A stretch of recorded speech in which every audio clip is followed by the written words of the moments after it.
24 वर्ष पर ओडिशा को मिलवाक जाउछि नुआ सरकार। गत 2 दशंधि धरी राज्य में सरकार मजबूत थिबा बेले विरोधी किंतु दुर्बल थिबा कुहाଯାଏ। जदिओ एथर सरकार बदली किंतु विरोधी मध्य सेही तुलन में बेस सशक्त।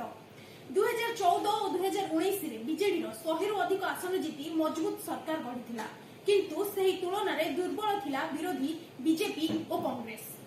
2014 रे जेउठी कांग्रेस 16 आसन थिबा बेले बीजेपी 10 आसन जीतिथिला, तेबे बीजेडी 117 आसन जाई तो एकतरफा भावे निर्वाचन को जीति नेइथिला। सेहीपरि 2019 रे बीजेडी 111 आसन पाइथिबा बेले बीजेपी 23 एवं कांग्रेस मात्र 9 आसन पाइथिला।